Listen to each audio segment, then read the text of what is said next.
Do it. Ladies and hello and welcome back to the High School Star League Live Semifinals. Caster Reseda here, joined once again by Crusader Kitten, and we are in our first ace match of these series of games. That's going to be Crescenta Valley taking on Reseda High School. After Reseda took game number one, Crescenta Valley, they're looking for a repeat of the quarterfinals by bringing it to a game three. Yep, game three. In the quarterfinals, Crescenta Valley came back from a one-game deficit. It was 1-0 for Reseda. Won the next two games, took Reseda down, and now we're in a possible situation, possible scenario for it to happen again. So guys, right into the picks and bans. We'll see what these two teams want to go for, because in the game three, it's going to be very interesting from these two teams. Yeah, we've seen a Kale 2 times in a row. Once on Flash and once on Tang Tang. But this time around, I would be very surprised if Kale got through because, well, you know, it's been influential. It's been a highly contested pick, but it just hasn't been terrifically effective. Yeah. So seeing the Kale again would actually be rather surprising. We saw Crescenta Valley's Flash take it in game number one, and now that actually is going to be a ban. Looks like Tang Tang doesn't want that. Yeah, so Kale gets ran out. It's a good chant. No Kale this game. No one wants it. Cassidy and Nami are going to get banned out as well. So Nami, they want to take that champion away because, you know, Reseda High School saw it last game. They saw how the Nami just saved the AD carry so many times on many occasions. Nami, the heals came through. And that was just impressive stuff from Wazers, dropping heal after heal to keep that Kahlua alive. And with Kahlua still available to take that Kog'Maw once again, he actually was putting out some really impressive damage, and he kept on landing barrage after barrage, and Lee Sin insta-locked by Flash. And Jax on Tang Tang. Wow, some real big power picks immediately being locked in for these teams. How did Jax get through? I have no idea. How did Lee Sin get through? Yeah, because they are target banning. Once again, Lulu My Nunu loves the Vi. He gets his, you know, more favorite champion in the Lee Sin. And then it's just like, how did these get through? It's impressive. Oh, man, Jax. Just a good kid getting Lucian. I'm excited for this. Yep. Lucian, very, very mobile, excessive amounts of burst damage, and in the hands of just a good kid who's, you know, he's just a good kid. Yeah, so Jax actually does not get locked in, and now it's open if the side of Crescenta High School want to pick it up, because it's a very strong pick, but they don't do it either. They decided to go for Morgana and Orianna, so these guys, not a big fan of Jax. You know, I like the emphasis from Crescenta Valley so far. Getting the Orianna locked in when you have a Lee Sin is essential. Yeah. The ball delivery system, it's too easy. The resonating strike homes. Yeah. All you have to do is command protect, which is, if you have it on SmartCast, it automatically finds the nearest ally to your cursor. Wait till Lee Sin gets close. Use the shockwave to fling them back, and Lee Sin doesn't even have to flash or ward jump. Yeah. He just straight up dragon kicks him. It's surprising. Kalel getting the Orianna again last game. He was an absolute monster on that champion. You know, they banned the best ball delivery system they had in the Vi, but this time they pick up a Lee Sin, which is probably equally as good. And the thing is, they have to focus down onto Kalel now, because last game was just insane play coming out from him. He just burst it down, and actually we'll be seeing a mirror matchup in the middle lane once again. Ziggs is going to get picked up for Noggin Whacker. You know, he really is a phenomenal Ziggs player. We saw in Game 1 and in Game 2. He's got no problem holding on to his Mega Inferno Bomb until the Cataclysm has been dropped, until he sees a perfect opportunity to really lock somebody down with that AoE damage. And I'm not surprised to see him on that champion once again. Yes, he did get bullied out a little bit by Kal-El just scaling faster, but again, if anyone is going to be turning this game around, it's going to be Reseda High School, as they're finding themselves in the exact same position from the quarterfinals. Yep, so Morte going to get his Lulu back again, one of his favorite champions. We saw quite a bit of it in the quarterfinals, and it's just, once again, he really does like that kind of just passive support. Last game he was on the Thresh, it didn't work out. And this game actually, oh no, wait, never mind. So we have a Renekton up top lane and a Jinx in the AD carry. I was like, who's the support? And I realized Morgana was there. So yeah, Kahlua locking in the Jinx, that's a pretty interesting pick. There is not a lot of mobility in that Jinx lock-in. Yeah, she's able to toss out the Zap and the Flame Chompers, but there's an Evelyn and a Shyvana locked in for Reseda High School. Yeah. That is a lot of mobility and a lot of dive potential, not to mention just a good kid on Lucian. He can use his relentless pursuit to just skirt around the edges of fights, as we've seen him do in game number 1. Yeah. And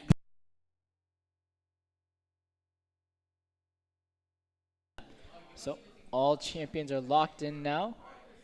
We're going to be seeing a Shyvana versus a Renekton up top lane. So this time we don't see a Kayle coming out. They finally decide, hey, let's ban that champion out because no one's doing well on it. You know, let's just ban it out so we don't have to fail on it. Take it off the board. Yeah. It's, So now it's like that we'll see- Monopoly piece that everyone hates. In my group, nobody wants to play the thimble, so we Yeah. just remove it from I the mean, set like, before we what's a start thimble playing. even? Why would you want to be a thimble? The thimble aids, I have no idea. I don't even know the purpose of a That's thimble. the point. Like, An extraneous piece of Monopoly. yes. But speaking of Monopoly, does Crescenta Valley have a monopoly on the wins this time around? Yes, we'll have to see. So, teams locked in will be loading in onto the Rift. It's Reseda High School versus Crescenta High School in the High School Star League of Legends semi-final match coming up here. Repeat of the quarterfinals. We're going to be seeing if, once again, if history will repeat itself with Crescenta Valley High School coming back after a 1-game deficit, picking up the next 2 wins, and winning. Yeah, Reseda High All School, match. they've got a lot on the line. Yeah. The winner, of course, will be taking on Cerrito High School tomorrow in the grand finals. The loser will be dropping into the consolation match for 3rd and 4th place to take on Mission San Jose. So there isn't, even if they do end up losing, even if they end up losing this and then again against San Jose, there is still an excellent amount of scholarship money that's going to be awarded to these teams because we have such generous sponsors. Yeah, definitely. So Kahlua, picking up this Jinx, is actually one of his more favorite champions, and I'm excited to see him and what he does on it, just because we don't see a lot of Jinx anymore. You know, just been seeing a lot of, Lucian, Caitlyn. She has some that. excellent sustained damage, but she really hasn't been fitting in the burst meta that is so very popular in the high ELO scene. But I think it should work out rather well. Now, again, it's 20 seconds in. Ladies and gentlemen, Crescenta Valley High School looking for the ace win against Reseda High School. That's going to be Crescenta in the blue, Reseda on the red side of the map. And already with Crescenta Valley in a 5-man group, they could be looking for a quick first blood. Yep, so once again, we're seeing the blue team decide to go for grouping, as always, from what we've seen, and the purple team and the red team just backing out. They walk right on top of a ward. Reseda High School are going to see this coming and immediately retreat. They need to get a ward in the blue buff, though, to see if Crescenta Valley stay in that blue pit and continue on the invade, and that's exactly what Morta Muerte is doing right now. Yep, so they will know to back out of there. They know that the blue buff will be safe, and most likely we'll just see them, study their own blue buffs. This is some really, really aggressive rotations from Crescenta Valley. I'm really surprised to see them go for these super, super fast movements around the map. And with everyone rocking out those trinket wards, they are going to have some pretty decent control for the time being. And they're going to be feeling pretty safe. Now, it's a minute and a half in, and everyone is going back to those defensive positions. It is going to be standard laning matchups, AD carry and support in the bottom versus AD carry and support in the bottom. Let's talk a little bit about the junglers. Lulu Mainunu on Lee Sin. Now, that's been banned 2 games in a row by Reseda High School, but the respect ban on the Kayle this time around in order to allow Lee Sin through. Can you tell me a little bit about Lulu Mainunu's Lee Sin? Lulu Mainunu, definitely a strong Lee Sin player. He's played it so many times, actually, throughout solo queue. He's the most played champion. Actually, hasn't seen a lot of play in the High School Star League. So this is actually one of the first matches we'll be seeing him play Lee Sin. No, never mind. In his round of 16 match, he played it once against Fullerton High School, where they picked up a 2-0 victory. And we'll be seeing his Lee Sin now in the ace match, as you've been saying, and it's going to be really exciting to see because it's just his most played solo queue champion. So I want to see what he can do on it because I actually have not seen too much of it. I feel like I should actually be taking notes because he's starting off with the blue and then going immediately over to the wolves. Now, this tells me that he wants to get that really, really fast cooldown reduction onto his abilities and then get a delayed red buff to try to go for a gank in mid or bottom lane. He's not too concerned about Flash with Renekton on the top lane or Tang with that cloth armor for a sustain. So I like how he's going for this sort of delayed ganking potential in the bottom half of the map to try to keep Kahlua safe, to try to keep Kahlua in the game, because if Jinx finds herself falling behind to a Lucian, That is just so very difficult to come back from. And as it stands, Kahlua actually ended up shoving out in the bottom lane really quickly to try to keep Just a Good Kid occupied. And we can see he's already starting to take pretty decent CS advantage. Yep, so starting out this game, this is going to be once again, we'll see. It's going to be interesting because first game, we saw a pretty aggressive early start. Second game, no kills until 9 minutes in, which was the first blood. We'll see if it's a repeat here because obviously some pretty different games coming up. But top lane, we are seeing a nice amount of aggression coming out as Tang and Flash are being aggressive. However, Follow Reach is coming into the bottom lane looking for a gank from behind. They don't know he's coming in. Ooh, a lot of damage going down. He's jumping right onto Kahlua, Insta-Dart binding to lock him down. Wazers tossing out some copious amounts of damage, but he's just not able to get any sort of lockdown from Morta Muerte. Yep, so with that, we'll be seeing what happens after that. But once again, just a bit of an early game coming out. They want to shut down Wazers and Kahlua, but they are just not able to. I mean, it's something we've been seeing, a current trend in this game, a constant trend in this match, actually. And Tang actually bullying Flash out of lane. That's pretty advantageous for Tang. Shyvana usually has a pretty difficult time against Renekton. Morta Muerte going to be taking a bit of poke here, but is not quite going to absolutely remove him from the lane for the time being. And as it stands, we still have Kahlua shoving out in the bottom lane. Now Flash in the top, he's got to be careful. Yep, so it's just been a lot of aggression up in that top lane. And after it, though, pretty much even CS. However, a lot of potions have to be used by Tang, but that doesn't mean he can stay in this lane right now. Flash has to go back, picks up another door into Blade. So it looks like we may actually see an aggressive Renekton build coming out, possibly a Tiamat coming in. You know, I really like the aggressive build from Flash. Trying to bully Shyvana away means that he's actually going to have some pretty decent control in that top lane. And with Renekton's mobility, that means he can slice in, get the Cull of the Meek while Tang is trying to teleport somewhere else on the map, and then just walk away from him. Now, he is going to have a little bit of trouble early on because Tang is building that super early cloth armor for sustain and survivability against Renekton. So that means there's not going to be any early kills, but we do have Flash definitely building for some pretty impressive lane dominance as he increases in level. Yep. So, also seeing double Doran's Blades coming out of the Shyvana now. So they're just going for some straight up aggression in this top lane, and they've been really trading it out. But so far, 5 minutes in, we might be seeing another late first blood by the looks of it. Bottom lane, Wazzer is actually not going to be going on a aggressive engaged support that he does like to normally go. Braum, Thresh. Braum was banned, of course. So a little bit more passive with the Morgana, but still Morgana does set up for a lot of damage. Having here with a Jinx as well, they have a nice amount of CC. And we'll see what they can do, because right now, once again, and actually pretty much as always, they're putting pressure on this bottom lane. Yeah, and this is just Crescenta Valley playing the exact same way as they played in game number 2. Kahlua, he's just trying to keep Just a Good Kid locked down under the turret. If he allows that Lucian-Lulu combo to land a decent amount of poke, that's going to be really difficult for Kahlua to lifesteal back because he's on such a low mobility style AD carry. Yeah, he's got good sustain damage, but it's just kind of difficult when you've got a Lucian shooting you in the face. Yeah, definitely. Lucian, obviously a very good trader with the Lulu. That's a nice amount of poke as well. And it's 7 minutes in. Still no kills just yet, but as it stands, Crescenta Valley lead by about 400 gold. This is going to be because of the early CS advantage we're seeing on Lulu Mainunu's Lee Sin in the jungle and in the bottom lane on Kahlua. Both of them have a decent advantage. I mean, we haven't seen a gank yet from Lulu Mainunu.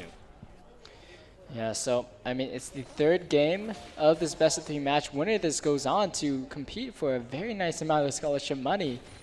And I mean, it being a third game, it's do or die for both of these teams here, and they just want to play cautiously, want to play probably more carefully than they ever had, just because it's such a high-stakes game right here.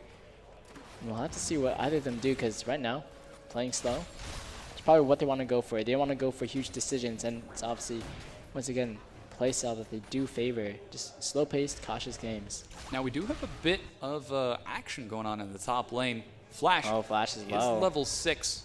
With his Dominus, but Shyvana already pressuring him to the turret. And Looks like she's actually switching up her build, going for the double Doran's blade as well. And this is actually going to be Lulu Mainunu finding Fallout Reach. He's getting a lot of damage down. Level 6, he follows up first blood from Lulu Mainunu, plus the assist from Orianna from across the map. I have no idea how that happened, but Lulu Mainunu taking a solid advantage for Crescenta Valley.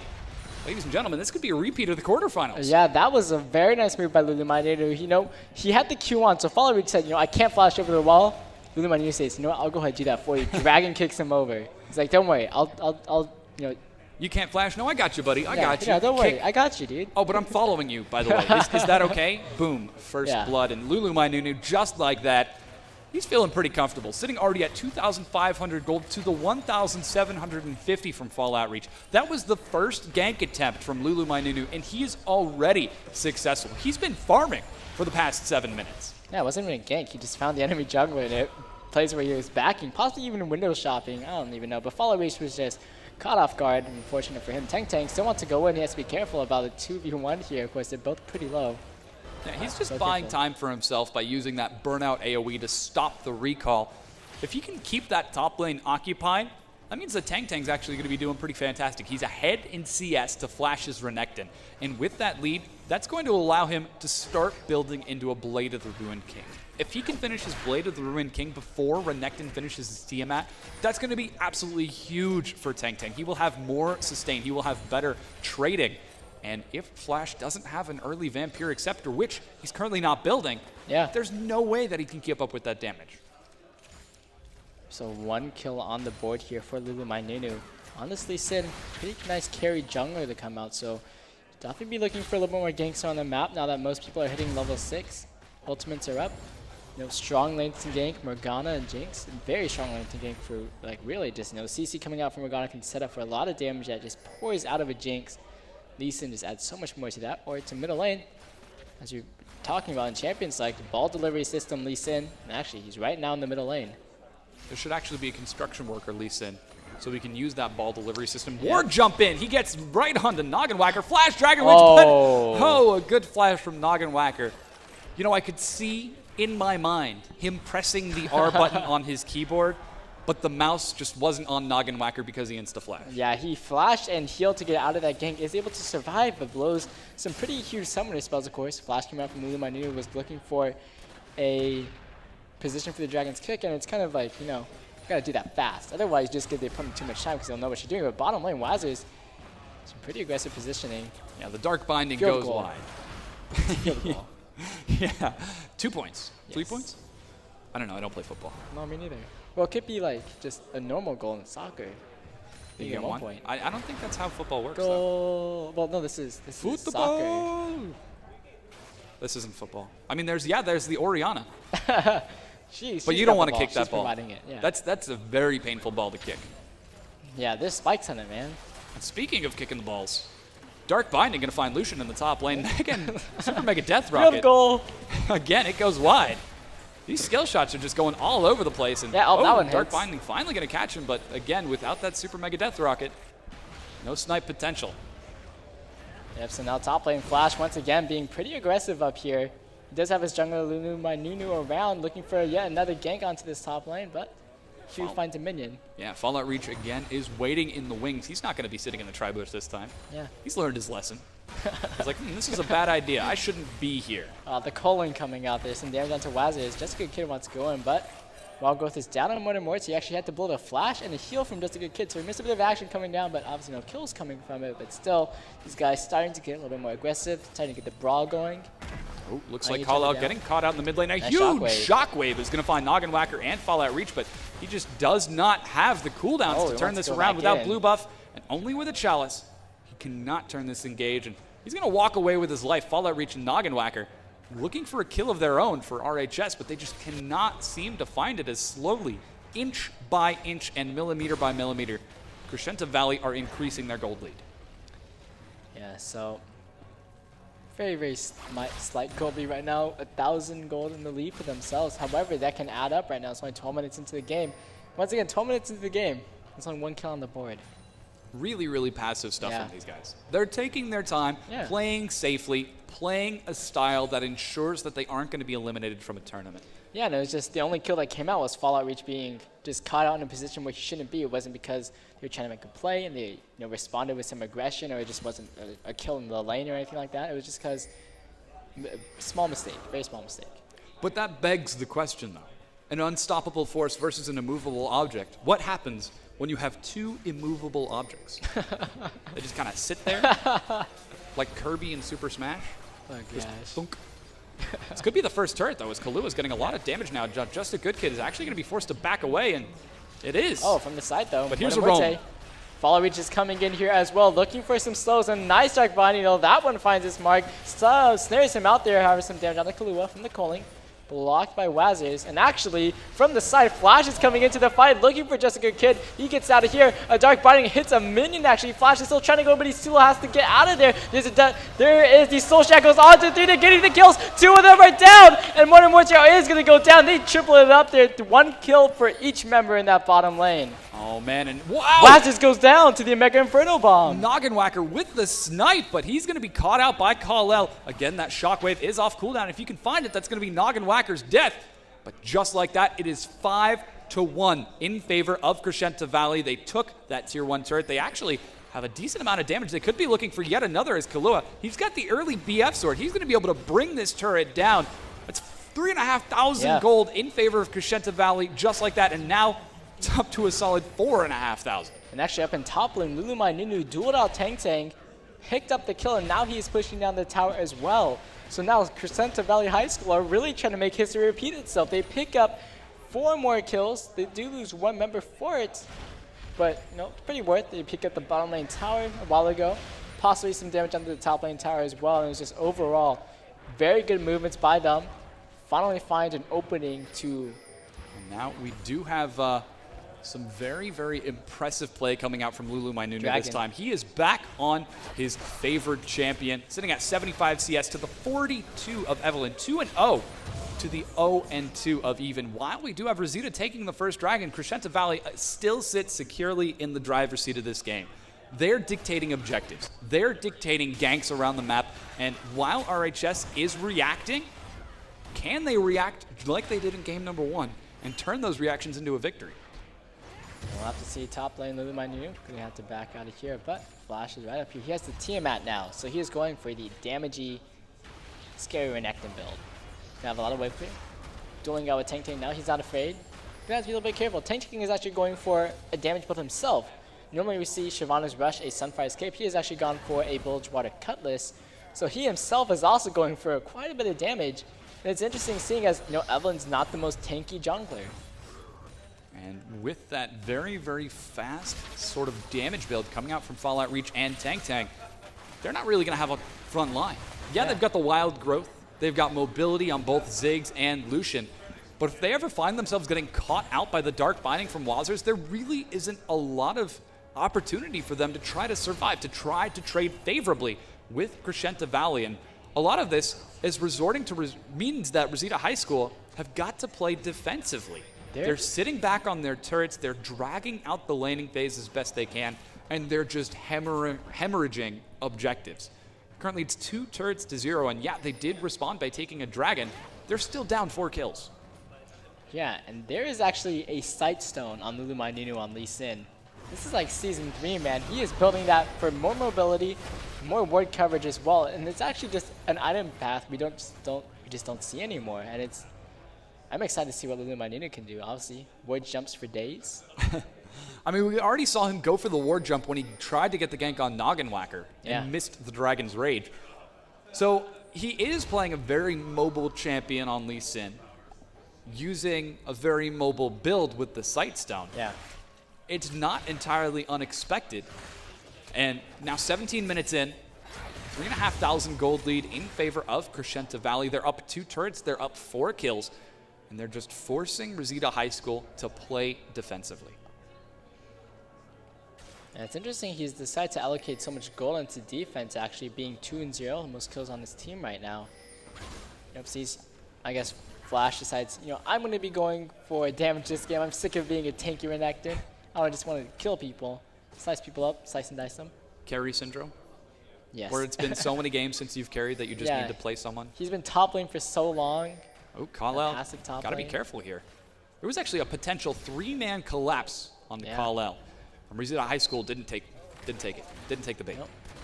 Couldn't find it. Of course, Wazers and Kaluba were very close by, so now we'll be seeing a 3-man push onto the middle of the entire, but Zig's wave clear is a thing in this game, and it does some wonders for the side of Reseda High School. However, the tower will be still taking damage. They actually take it down very quickly because they have a lot more members join up there.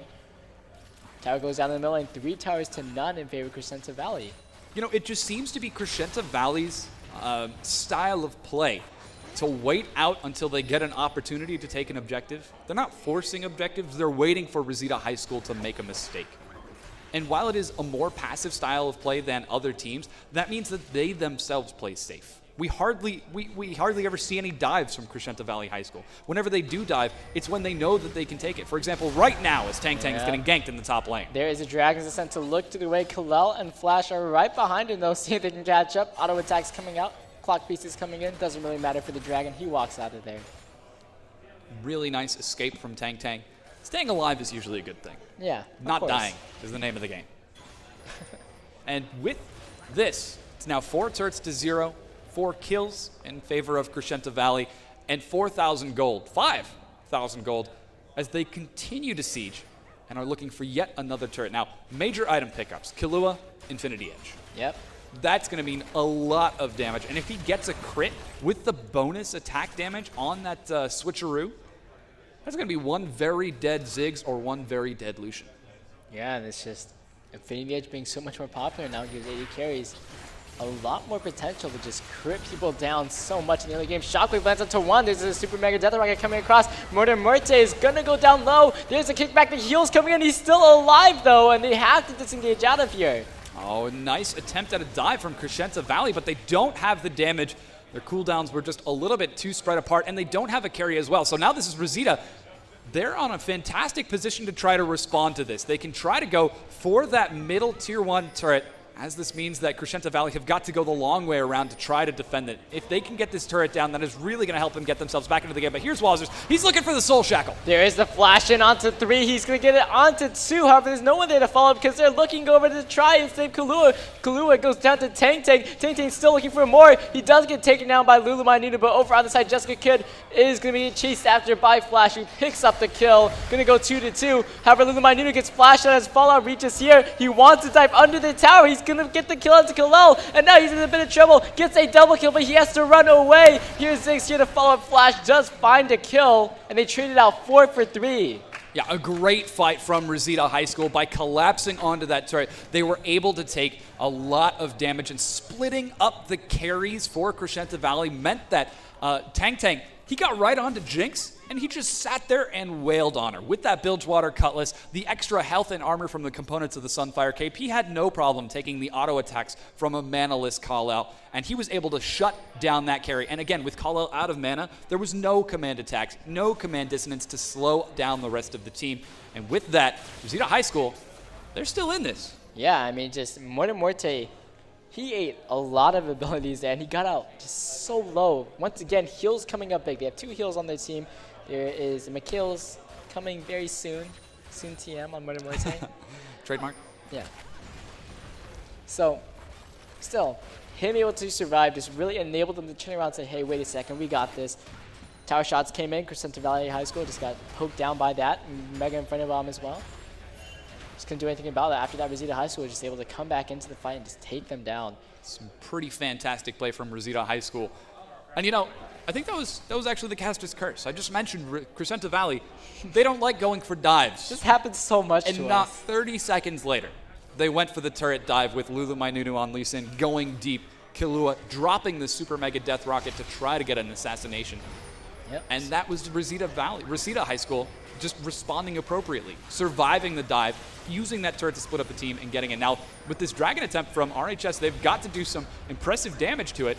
And with Fallout Reach, Shockwave is dropped. Yeah, it's going to be getting onto Morte once again. Wild Growth onto himself to survive. Tang Tang goes into the back line with the Dragons, and he's all alone. Cannot find a kill. Mega Inferno Bomb comes across, though. Meanwhile, a double kill coming in for the side of Killua. He gets excited. He's going to be looking for more. He is on a triple kill now on a rampage. Finds 4 members of Reseda High School are down as Flash was able to find a kill for himself as well. And look at this. He's in a fantastic position to continue the pressure onto an inhibitor turret. Really, really great play from Crescenta Valley. They scored 4 kills for 1. That was just Noggin Whacker getting way too far isolated from his team. And with the rest of RHS locked out in the choke, trying to enter the river, they were not able to support that AD carry. Fallout Reach, too low health. He couldn't even get into range for an Agony's Embrace to get a shield for himself.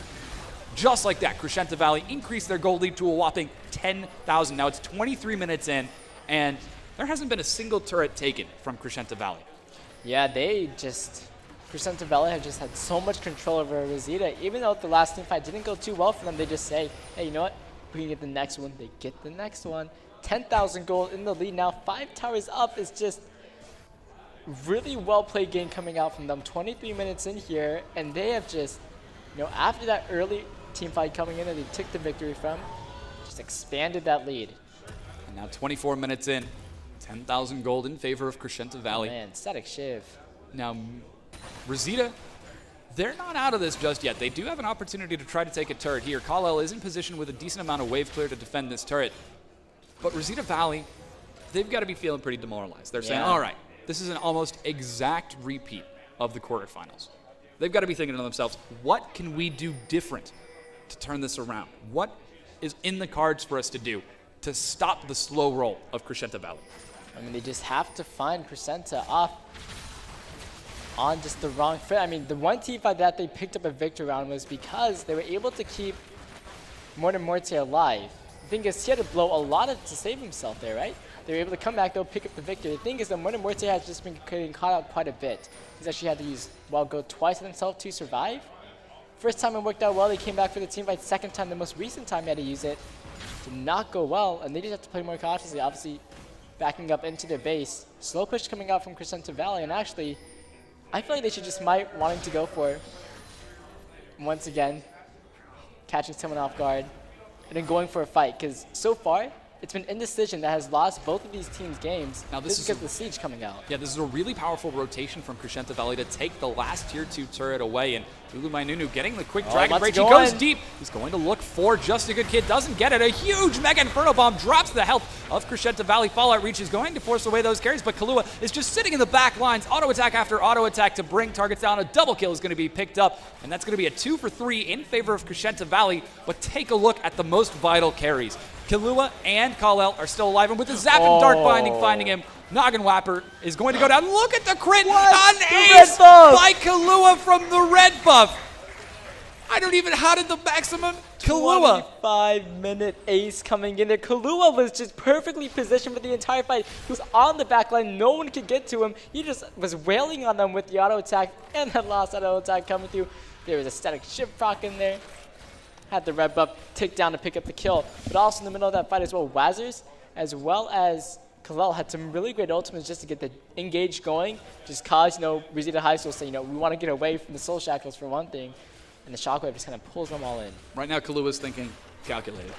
Yes. That's what it was. Red buff plus 1 auto attack plus static shiv. And it was a crit. And now he has a Last Whisper as well as Fewer enchantments on his boots. He is looking really scary. 6-1 and 7 right now. And Just a Good Kid, on the other hand, he's only got the Crit Strike Cloak and the Dagger. Doesn't even have his static shiv finished. Not even going to be going for a static shiv, looks like. Yeah. And it's about 27 minutes in. A 12,500 gold, if you want to get nitpicky, in favor of Crescenta Valley. They're up 6 turrets to 0, 17 kills to 7. And they did go for another dive that time. Yeah. I keep on seeing these dives happening in real time, and I'm like, oh, they don't usually dive. Well, they changed it up. And I'm always seeing a lot more aggression coming out from them, and it is working out now with how ahead they are. So it's a change in play style, but it's a good change in play style. And the thing is, if they go up against Cerritos High School is various. Hold on. Oh, and the Death Bush finds Fallout Reach. He's caught in the Dark Binding. Wild Growth gets a big knockup, but it is going to be insufficient. A very excited Jinx. What a Death Brush, man. She wants a turret. Yeah. So nice setup there in the Death Brush. But going back over to it, this is kind of what a team needs to take down Cerritos High School. They need to answer back on aggression. Most of the time, Cerritos High School is able to roll over opponents. Not too much pressure coming out against them. And Crescenta Valley, with how they've been playing, just kind of changing their play style on the fly, like what we've been seeing. It could be really good for them to just go up against US High School. They could adapt to the situations that they're being put in. So right now, they're looking really strong. Yeah, it's about 28 minutes into the game. 13,000 gold lead, still going to be in favor of Crescenta Valley, and they just have complete control of the map. They haven't lost a single turret. So even if Reseda managed to take a whopping ace with no losses, they're going to have to bowl through 3 turrets before they can make their way to Inhibitor. And yes, the turrets themselves aren't that strong as you get into the later game, just because you have so many items that scale really, really well. You have your AD scaling, AP scaling. That's just time on Crescenta Valley's hand. And with Crescenta Valley taking their time, taking objective after objective, they've got to be feeling so confident. Yeah, because they're just, oh man, they're just so scary right now. With how fed that they're getting, we're actually seeing Renekton. He went for the Tiamat, he sat on the Tiamat, he's like, okay, you know what, it's okay, I'll go for some tankiness here. He picks up a random in Omen in the Banshee's Veil. He's like, guys, don't worry, I'm still here, I'll go tank it for you guys, just for you guys. So, we're also seeing a little bit more aggression as well from Lee Sin. He actually goes for, after Random Omen, looks like a Hex Drinker going to be coming out, so some extra AD as well as some all-important magic resist. But I just want to point out really quickly, Jessica Kid has actually gone for an Infinity Edge first on a Lucian. It's not a build we normally see. Certainly is not. Lucians usually like to get either Yomu's Ghostblade, Blade of the Ruin King, get that maximum culling damage. Possibly even a Bloodthirster for sustain. Sometimes Trinity Force. Sometimes even the Trinity Force for additional burst damage with that double tap passive, the Light Slinger passive. Yep. But again, it's about 29.5 minutes in. We're approaching the 30-minute mark. Reseda High School are down. And this could very well be a repeat of their quarterfinal matches where they were, again, down in the ace match against Crescenta Valley. Now, we do have Tang Tang being collapsed upon. This is a bad place for him to be. Whoa! Hey, they picked up the first tower of the game, though. It was all where Tang Tang, though, is going to get surrounded. He will go down, but at least the minions took the first tower of the game for their team.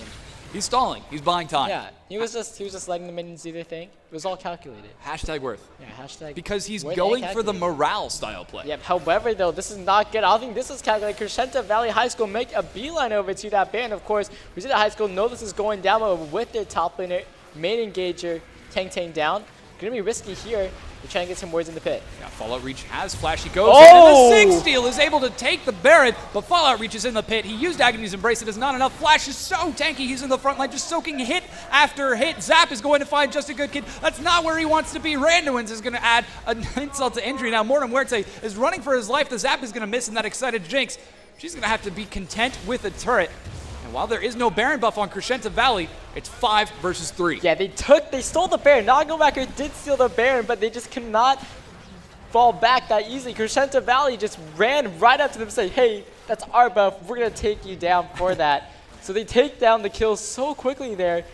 Tang Tang obviously was still down. They pick up the inhibitor in the middle lane, and now they're still sieging onto the bottom lane. So even though they lost the Baron, they still picked up kills, and they still had the knowledge that we should just go rush down middle lane now. Yeah, really, really great play from Crescenta Valley. They didn't lose a single player, and yes, they did lose the Baron because of the great play from Reseda High School, but there's not that much that Reseda can do with it. Yeah. With the super minions pushing down the mid lane, they cannot afford to leave their base because of the backdoor potential of that Jinx. If she gets onto a turret, it's going down. Yeah, Jinx, so much damage now. Has actually picked up a Giant's Belt. So this is interesting. She's feeling big right now. She needs a bigger belt. Yeah. Keep her pants on. Yeah, she's just getting so excited. It's just like, well, she is Jinx. She does have like 8 million belts. This is very true. So it's she just uses another a bullet belt. She's like, you know what? I have a lot more auto attacks coming out. The bullet belt. Randuin's Omen. Oh man. Maximum defense on Kahlua. He's not even concerned from the damage from Noggin Whacker, as he's confident that he's going to have the protection from Wazer's Black Shield, which, surprisingly enough, has been maxed in addition to the Dark Binding. So really, really confident play coming out from Crescenta Valley for the time being. Yep, so now we'll be seeing a bit of grouping there. In the middle lane, they just want to defend their base right now. Crescenta Valley High School looking to set up another push Last one is top, and oh, Noggin Whacker gets caught out. He's going to take it solo. He's going to go down. The Wild Growth coming in. They cannot save him, though. Kaluba with the kill, and now maybe they want to go for more. Murder Muerte gets caught out. The Zap coming in to kick back, and Murder Muerte goes out. It's a double kill coming out. Look at the synergy between these guys. Yeah. Lulu Mainunu timing out his hits to catch both Ziggs and Lulu out of position, waiting for the Zap to land before using the Resonating Strike to follow up. And holy damage! Fallout Reach goes low. He uses Agony's Embrace to try to survive Random with his drop, but it is not going to be enough. Tank goes right onto Kahlua. He's able to trade 1-for-1. His flash is going deep. He's actually taking a few turret hits. Kahlua has got to back away from this. We do have the Command Protect drop, but despite Tank's tankiness, he just doesn't have any follow-up, and he's going to end up going down. And with 4 members dead, Just a Good Kid going to be the sole survivor, and Super Minions knocking on the Nexus turret. Ladies and gentlemen, we could have our second finalist decided as Crescenta Valley are looking for the win. This is going to be the Nexus towers falling lower and lower. The Nexus is exposed. Reseda High School cannot defend their base right now. The Nexus just goes lower and lower. Kahlua is focusing down onto it, guys. History repeats itself. Lightning strikes twice.